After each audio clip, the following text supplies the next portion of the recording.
સૌવાળા મિત્રોને મારા જય સિયારામ। હું દુષ્યંત પાઠક શ્રી હનુમાનજી દાદાની અસીમ કૃપાથી એક નવા વિડીયો સાથે આપની સેવામાં ઉપલબ્ધ છું। તો આજનો ઉપાય આ વિષયની અંદર તારીખ છે 23મી એપ્રિલ 2026 ને વાર છે ગુરુવાર। વાલા મિત્રો, જો પંચાંગની વાત કરું તો વૈશાખ મહિનો શુક્લ પક્ષ ચાલી રહ્યો છે, પુનર્વસુ નક્ષત્ર, શુકર્મા યોગ, મિથુન રાશિનો ચંદ્ર અને મેષ રાશિનો સૂર્ય। અશુભ સમયની જો વાત કરું તો યમઘંટ સવારે 6:01 થી 7:37 સુધી છે અને રાહુકાળ બપોરે 2:02 થી 3:38 સુધી છે। આ સમય અશુભ સમય કહેવાય। અશુભ સમયની અંદર કોઈ પણ પ્રકારનું શુભ કાર્ય, શુભ યાત્રા ન થાય। વાલા મિત્રો, શુભ કાર્ય અથવા શુભ યાત્રા શરૂ કરવા માટે કોઈ સારું મુહૂર્ત, કોઈ સારું ચોઘડિયું રહેવું જોઈએ, જેમાં ઉત્તમ અભિજીત મુહૂર્તનો સમય બપોરે 11:59 થી શરૂ થઈ અને 12:51 સુધી છે। આ સમયની અંદર તમે કોઈ પણ પ્રકારનું શુભ કાર્ય કરી શકો, શુભ યાત્રાની શરૂઆત કરી શકો। ફરીથી હું સમય કહી રહ્યો છું, 11:59 થી 12:51 સમય એ અભિજીત મુહૂર્તનો સમય છે। વાલા મિત્રો, વાત કરીશું આજના ઉપાયની। તો આજના ઉપાયની અંદર વહેલી સવારે સ્નાન કરવા બેસો, નાહવા માટે બેસો ત્યારે નાવાના પાણીની અંદર 1 ચમચી હળદર પધરાવવાની છે। હળદર પધરાયા પછી તમારે એ હળદરને પાણીમાં મિક્સ કરવાની। એ હળદરવાળા પાણીથી જ તમારે નાહવાનું છે। હળદરવાળા પાણીથી નહીને એની અંદર ચોખ્ખું પાણી ઉમેરવું હોય તોય ઉમેરી શકાય, સાબુ શેમ્પૂનો ઉપયોગ પણ કરી શકાય। સ્નાન પતી જાય, કપડાં પહેરી લો, ત્યાર પછી તમારા ડાબા હાથની અંદર તમારે થોડીક હળદર મૂકવાની છે। એની અંદર દૂધના ટીપા મૂકવાના છે, બરાબર સમજી લેજો।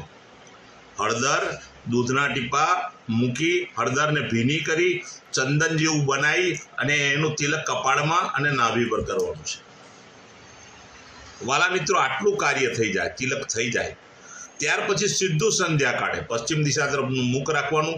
શ્રી હનુમાનજી દાદાને એક કાગભૂષણની રામાયણજીનો પાઠ અને એક હનુમાન ચાલીસાનો પાઠ બહુ સુંદર રીતે અર્પણ કરવા અને ત્યાર પછી સૂતા પહેલાં પોતાની પથારીમાં બેસવાનું, પલાઠી વાળવાની। ઓમ કૃષ્ણાય વાસુદેવાય હરે પરમાત્મને પ્રણતક્લેશ નાશાય ગોવિંદાય નમો નમઃ આ મંત્ર યથાશક્તિ જપવાનો છે। આ તો આજનો ઉપાય। જે મારા વાલા મિત્રનો જન્મદિવસ 23મી એપ્રિલ 2026 ગુરુવારના દિવસે છે, તેવા બધા જ વાલા મિત્રોને સૌપ્રથમ તો જન્મદિવસની શુભકામના। વાલા મિત્રો, શ્રી હનુમાનજી દાદા તમારી બધી મનોકામના પૂર્ણ કરે, બલ બુદ્ધિને વિદ્યા આપે અને તમારું અને તમારા પરિવારનું રક્ષણ કરે। ઉપાયના ભાગ રૂપે વાલા મિત્રો, તમારે મેં કહ્યું તે પ્રમાણે સ્નાન અને મેં કહ્યું તે પ્રમાણે તમારા કપાળમાં અને નાભી પર તિલક કરવાનું છે। ત્યાર પછી ગૌશાળાએ જવાનું, ગાયોની સેવા કરવાની છે, ગાયોને લીલું ઘાસનું દાન આપવાનું છે। સાથે સાથે તમારે ત્યાં ભોજન જે બન્યું હોય તે ભોજન ગાયોને અર્પણ કરવાનું છે।